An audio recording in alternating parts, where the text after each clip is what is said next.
আমরা লাস্ট ক্লাসে এটা দেখেছিলাম যে কালি লিনাক্স কিভাবে ইনস্টল করতে হয়, একটা ভার্চুয়াল বক্সে একটা কালি লিনাক্স ভিএম কিভাবে ক্রিয়েট করতে হয় সেটা আমরা লাস্ট ক্লাসে দেখেছিলাম।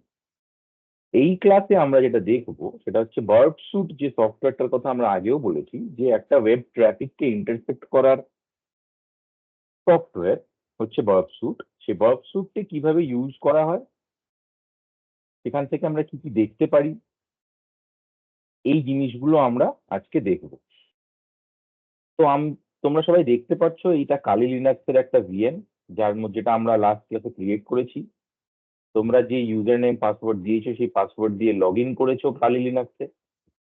কালি লিনাক্সে লগ ইন করার পরে আমাদেরকে ফার্স্ট যেটা করতে হবে সেটা হচ্ছে আমরা অ্যাপ্লিকেশন সেকশনে গিয়ে যদি সার্চ করি, এখানে যদি আমরা বার্ব স্যুট টাইপ করি, তাহলে দেখো বার্ব স্যুট বলে একটা আইকন দেখা যাচ্ছে। এই বার্ব স্যুটের উপরে যদি একবার ক্লিক করো তাহলে বার্ব স্যুট সফটওয়্যারটা লঞ্চ হবে।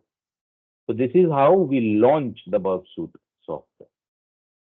এবারে বার্ব স্যুটের দুটো এডিশন আছে, একটা হচ্ছে কমিউনিটি এডিশন আর একটা হচ্ছে পেইড এডিশন। আমরা আমাদের ক্লাসে এই সবসময় কমিউনিটি এডিশনটাকে ইউজ করব। Community edition is a free software. এখানে কোনো প্রজেক্ট আমরা সেভ করে রাখতে পারি না, তাই জন্য আমরা সবসময় টেম্পোরারি প্রজেক্ট তাই ইউজ করব। তো টেম্পোরারি প্রজেক্ট এখানে অলরেডি সিলেক্টেড আছে by default. We will click on next. এখানে বলছে ইউজ বার্ব ডিফল্ট। তো আমরা বার্বকে নিজেদের মতো করে কনফিগারেশন ফাইল ক্রিয়েট করে সেটা দিয়ে কনফিগার করতে পারি। এই মুহূর্তে যেহেতু আমরা বেসিক বিগিনার লেভেলে আছি, তাই জন্য আমরা বার্ব ডিফল্ট যে সেটিং, সেই সেটিংস নিয়েই আমরা বার্বটাকে লঞ্চ করব। এখানে তোমরা দেখতে পাচ্ছ স্টার্ট বার্ব বলে একটা বাটন আছে, ওটাতে যদি একবার ক্লিক করো তাহলে বার্ব স্যুটের যে অ্যাকচুয়াল ইন্টারফেস, সেই ইন্টারফেসটা তোমাদের সামনে খুলবে।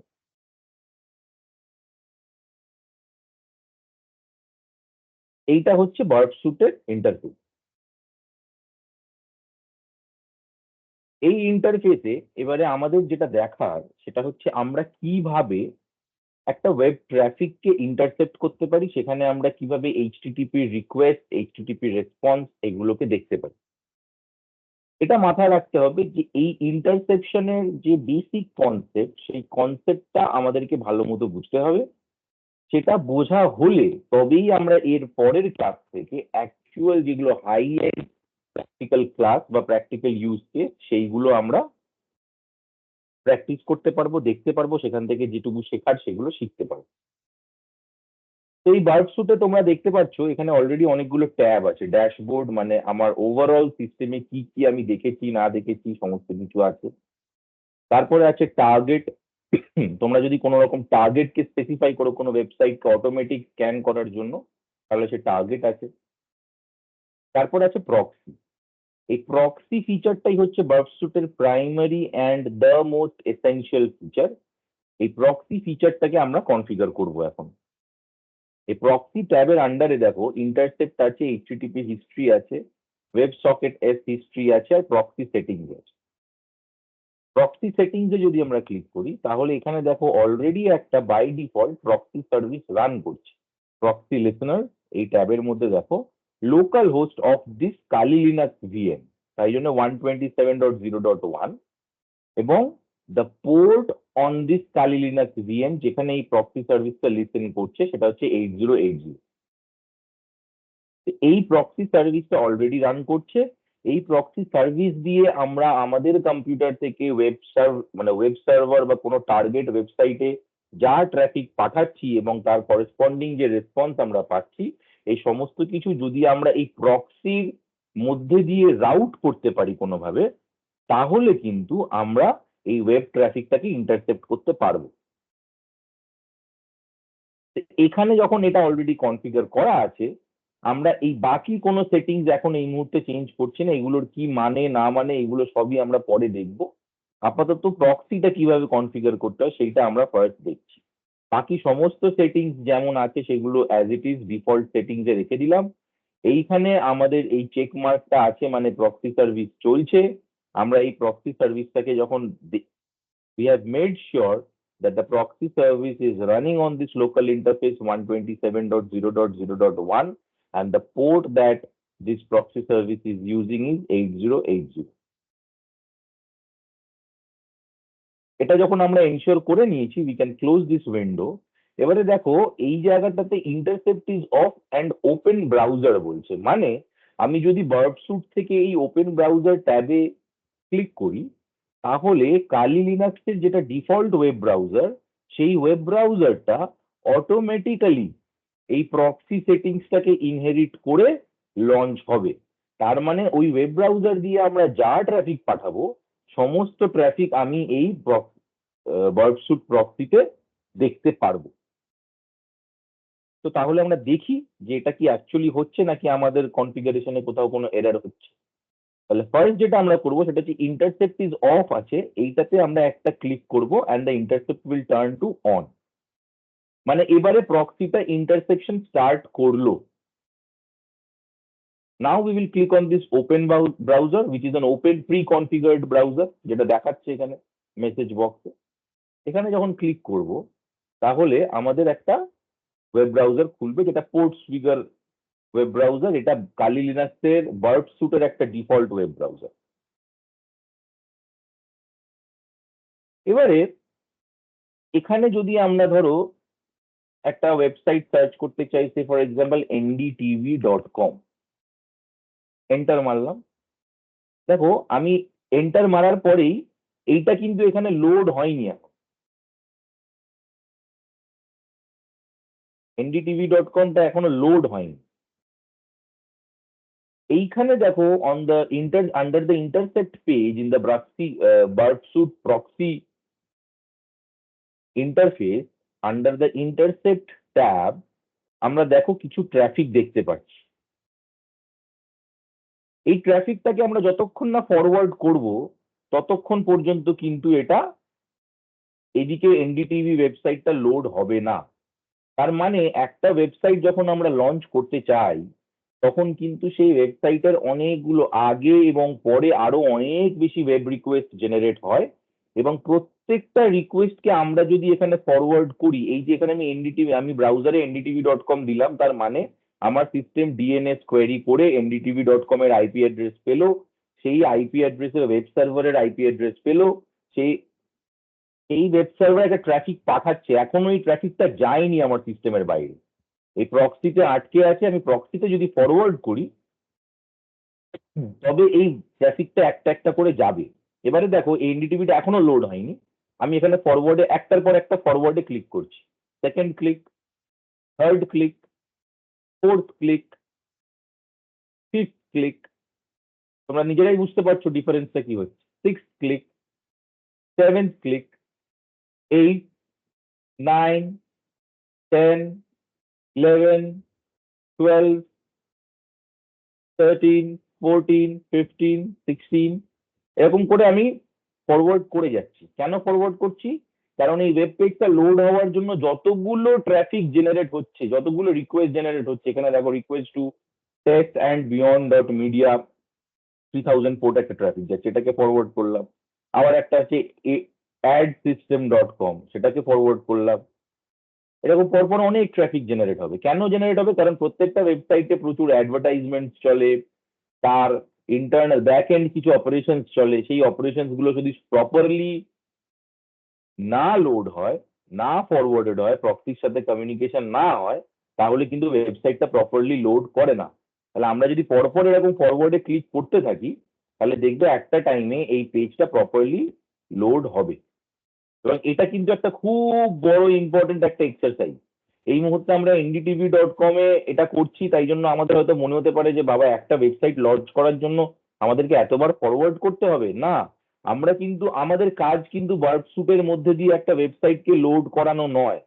আমাদের কাজ হচ্ছে এই প্রত্যেকটা রিকোয়েস্ট যেটা জেনারেট হচ্ছে এখানে, এই প্রত্যেকটা রিকোয়েস্টকে ইন্সপেক্ট করা। আমরা আগে দেখেছিলাম এইচটিটিপি ভার্ব বলে একটা জিনিস হয়, সেখানে গেট থাকে। তুমি দেখো প্রত্যেকটা রিকোয়েস্টে একটা করে গেট আছে, তারপরে তাদের একটা লোকেশন আছে যে কোন লোকেশন থেকে ও কি রিট্রিভ করতে চায়।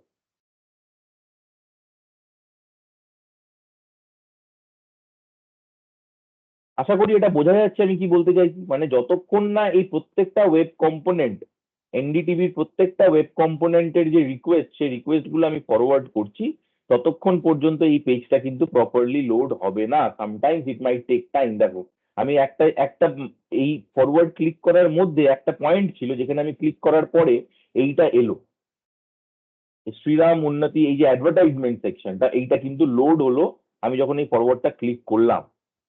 আরো কিছুক্ষণ যদি আমি ফরওয়ার্ড ক্লিক করি, তাহলে তুমি দেখবে ওয়েবসাইটে আরো কিছু সেকশন পপুলেটেড হবে।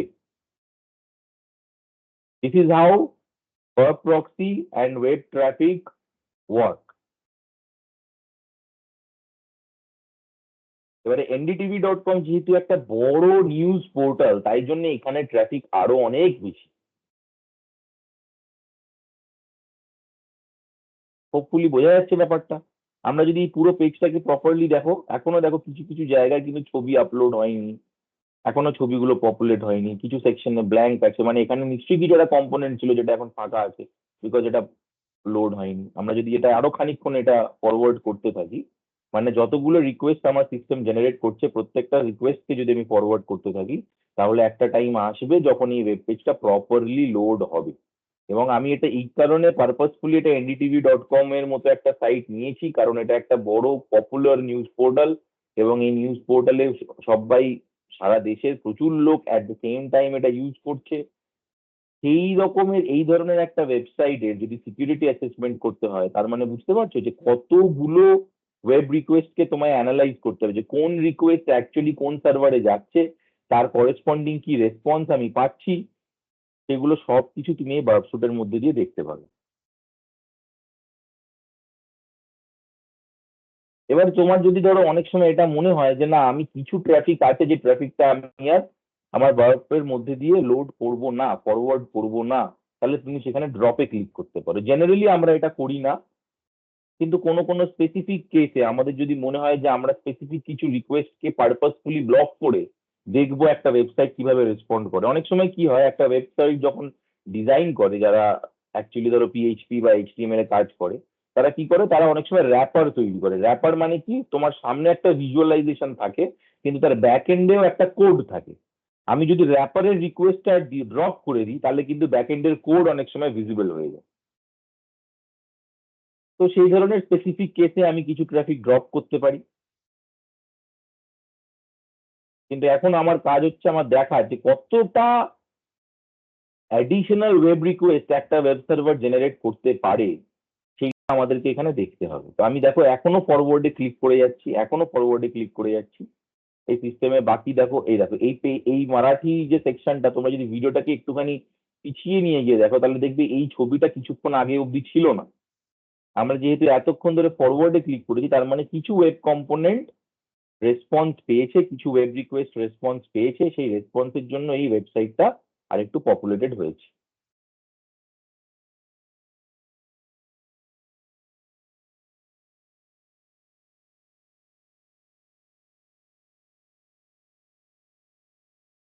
ঠিক আছে, এরকম সিমিলারলি আরো অনেক ওয়েবসাইট আমরা এই একই রকম ভাবে we can actually continue to analyse.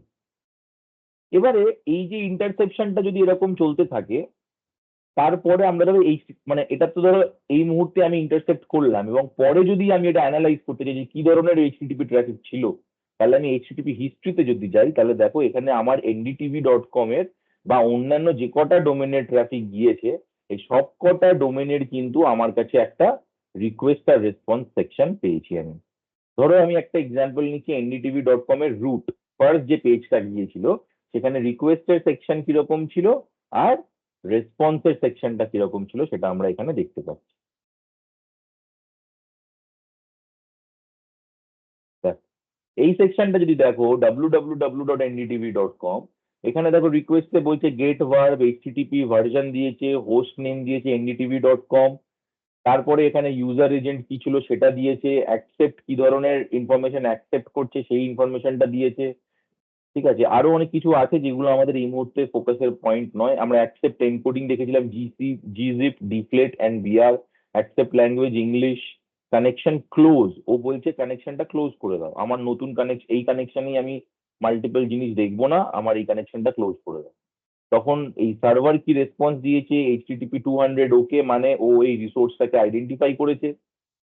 তারপরে এখানে হেডারের সেকশনটা আছে, ও এক্স্যাক্টলি যে রিকোয়েস্ট ছিল সেই রিকোয়েস্ট অনুযায়ী এখানে দিয়েছে।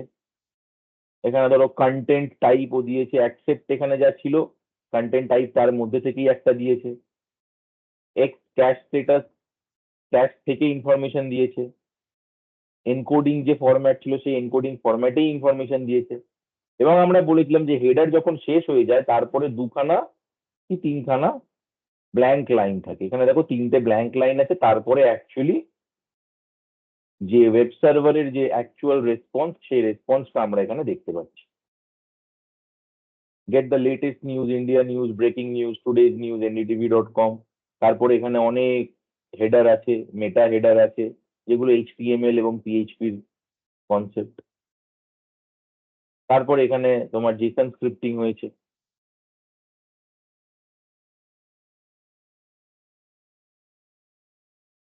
এখানে বিভিন্ন রকম ইমেজ, থাম্বনেল, এই জিনিসগুলো ইউজ হয়েছে। এটা বডি এইচটিএমএল।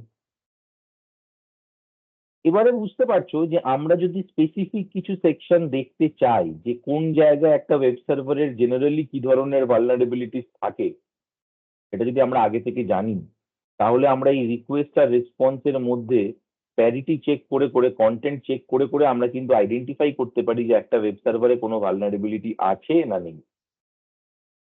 অনেক সময় আমরা কিন্তু আমাদের এই যে রিকোয়েস্ট, এই রিকোয়েস্টটাকে এডিট করে আমরা উম, একটু ক্রাফট করে একটু অন্যরকম ট্রাফিক পাঠানোর চেষ্টাও করতে পারি, এবং তার এগেনস্টে ওয়েব সার্ভার কিভাবে রেসপন্ড করছে সেটাও দেখতে পারি। পেনিট্রেশন টেস্টিং বা ওয়েব অ্যাপ্লিকেশন টেস্টিং এর এটা হচ্ছে প্রাইমারি কাজ, যে তুমি একটা ওয়েব সার্ভারকে ভালো করে চিনছো। যখন যখন ধরো আমাদের সাথে নতুন কোনো মানুষের পরিচয় হয়, আমরা তাদের ব্যাপারে জানতে চাই, তারাও আমাদের ব্যাপারে জানতে চায়। আমরা তাদের জিজ্ঞেস করি তোমার নাম কি, তোমার বাড়ি কোথায়, তুমি কোথায় চাকরি করো, কোথায় থাকো, তোমার বাড়িতে কে কে আছেন। এই কোয়েশ্চেন গুলো কি, এই কোয়েশ্চেন গুলোকে বলা হয় প্রবিং কোয়েশ্চেন। প্রবিং কোয়েশ্চেন মানে আমি যেগুলো কোয়েশ্চেন করছি, যে কোয়েশ্চেন গুলো, সেই কোয়েশ্চেনের রেসপন্স কিভাবে দিচ্ছে এই অন্য লোকটা, সেটার উপরে বেস করে আমরা এই লোকটার ব্যাপারে বিভিন্ন রকম আইডিয়া পেতে পারি।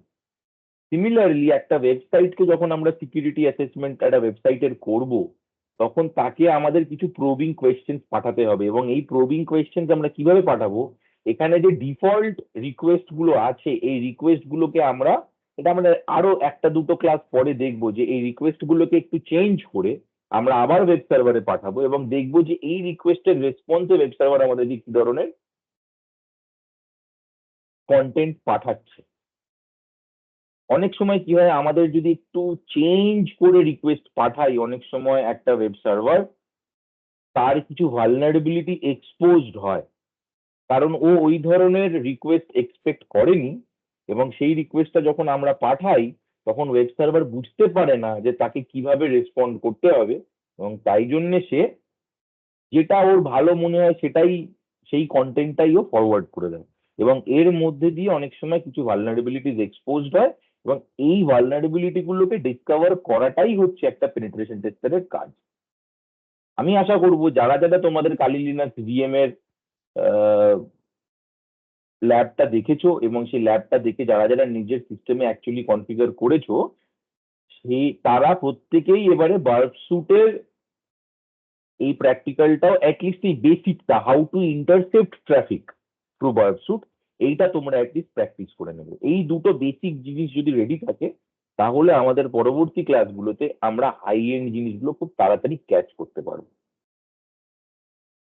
আচ্ছা, আর একটা জিনিস যেটা আমি তোমাদেরকে বলতে চাই, সেটা হচ্ছে যখনই তোমরা কালি লিনাক্স ভিএমটা ক্রিয়েট করে ফেলবে, আপাতত বার্ব স্যুটের প্র্যাকটিক্যালটা হয়ে গেছে, আমি এটা ক্লোজ করে দিচ্ছি, এটাকে সেকশন 2 হিসেবে ভাবো।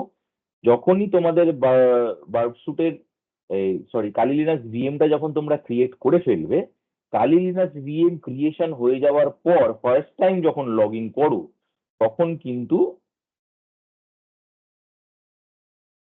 দুটো কমান্ড এই কালি লিনাক্স সিস্টেমে চালাতে হয়। একটা হচ্ছে sudo apt-get গেট আপডেট, এখানে তোমার পাসওয়ার্ড চাইবে, যে পাসওয়ার্ডটা দিয়ে লগ ইন করেছো সেই পাসওয়ার্ডটাই তোমরা দেবে। এটা একটা process, it will take some time, এটা অনেকক্ষণ চলবে এবং এটাতে অনেকগুলো প্রম্পট আসে। ওরা ইয়েস নো চাইবে, তোমাকে ওয়াই টিপে কনফার্ম করতে হবে, এন টিপে রিজেক্ট করতে, এরকম থাকে। তো তোমরা ম্যাক্সিমাম জায়গাতে যেখানে যেখানে আসবে সেখানে ক্যাপিটাল ওয়াই বা এন্টার মারলে কনফার্ম হবে। সেটা হয়ে যাওয়ার পর আরেকটা কমান্ড চালাতে হয়। দেখো এখানে দেখো অনেকগুলো জায়গা থেকেও কিছু কন্টেন্ট গেট করছে, মানে রিট্রিভ ডাউনলোড করছে সিস্টেমে। এই পুরো প্রসেসটা যখন কমপ্লিট হবে, 65.2 MB ডেটাও ফেচ করেছে, ঠিক আছে, এটা হয়ে ডান। মানে এবারে ও ডাউনলোড করে ওর প্যাকেজ লিস্টটা রেডি হয়ে গেছে। এবারে এইটাকে ইনস্টল করতে গেলে আমাকে কি করতে হবে, আবার sudo apt-get upgrade।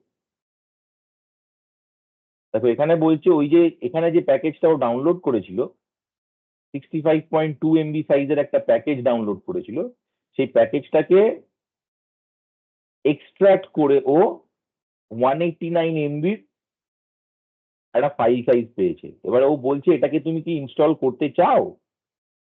তখন আমি বলছি ইয়েস, ক্যাপিটাল ওয়াই দিয়ে এন্টার। এটা করার পরে এটা অনেকক্ষণ ধরে আপডেট হবে, আপগ্রেড হবে, এবং এইটা একটা ফার্স্ট টাইম লগ ইন করার পরে সিস্টেমে এই কাজটা কিন্তু করতেই হবে। তারপরে তোমরা বার্বস্যুট প্রোগ্রামটা লঞ্চ করে যে এক্সারসাইজ গুলো আমি দেখালাম সেই এক্সারসাইজ গুলো তোমরা করতে পারো। ক্লিয়ার? এটা হবে কমপ্লিট হওয়ার পরে, তারপরে তোমরা বার্বস্যুটের যে প্র্যাকটিক্যালটা আছে সেই প্র্যাকটিক্যালটা তোমরা কভার করতে পারো। এটার ফলে কি হয়, তোমার সিস্টেমটা অ্যাকচুয়ালি কালি লিনাক্স সিস্টেমটা সমস্ত লেটেস্ট যে ফিচার গুলো আছে সেই ফিচার গুলো সে পেয়ে গেল, ইমপ্লিমেন্ট হলো সিস্টেমটা। না হলে একটা backdated version of Kali Linux তোমার সিস্টেমে চলতে থাকবে। এটা এই মুহূর্তে কোনো প্রবলেম হবে না, কিন্তু পরে গিয়ে যখন আমরা কিছু নতুন নতুন সফটওয়্যার ইউজ করতে চাইবো তখন অনেক সময় সিস্টেমটা একটু আনস্টেবল হয়ে যাবে। তাই জন্য ইট ইজ অলওয়েজ রেকমেন্ডেড যে first time Kali Linux VM ক্রিয়েশনের পর তোমরা এই sudo apt-get update and sudo apt-get upgrade এই দুটো কমান্ড চালাবে এবং পুরো প্রসেসটা কমপ্লিট না হওয়া পর্যন্ত সিস্টেমটাকে শাটডাউন করবে না, ভিএমটাকে শাটডাউন করবে না, জাস্ট লেট ইট রান। ওটা ফার্স্ট দিন যখন করবে, এটা আমার সিস্টেম অলরেডি আগে আপগ্রেডেড হয়েছে তাই জন্য এটা কম টাইম দেখাচ্ছে, এখানে তোমরা দেখতে পারো এস্টিমেটেড টাইম অ্যারাউন্ড 8-10 মিনিট দেখাচ্ছে, একটু ফ্লাকচুয়েট করছে। কিন্তু তোমরা যারা ফার্স্ট টাইম এটা করবে, it might take up to 1 hour of time to get everything ready. ওটা হওয়ার পরে তোমরা বার্বস্যুটের যে ল্যাবটা আছে সেই ল্যাবটা আমি নেক্সট যে রেকর্ডিংটা সেই রেকর্ডিংটা দেখে তোমরা বার্বস্যুটের ল্যাবটা কমপ্লিট করো। আর মনে রাখবে এই প্রসেসটা যখন চলবে, এই প্রসেসটার মধ্যে যেখানেই তোমার কাছে কোনো প্রম্পট আসবে ইয়েস অর নো, সব জায়গায় তুমি ক্যাপিটাল ওয়াই এন্টার করে এন্টার মারবে। কারণ এখানে কোনো জায়গাতে আমরা কোনো রিজেকশন করবো না, এই পুরো সিস্টেমে যা যা ফিচারও ইনস্টল করতে চায় আমরা সব কটাতে কনফার্মেশন দেব। ঠিক আছে? এটাতে নতুন কিছু নেই, সিস্টেমটা এখন 8-10 মিনিট ধরে চলবে। তোমাদের রেকর্ডিং এর সাইজটা আমি বড় করতে চাইছি না, তোমরা নিজেদের সিস্টেমেও এটাই করতে পারবে। কোনো কনফিউশন হলে you can always call me or ping me on WhatsApp.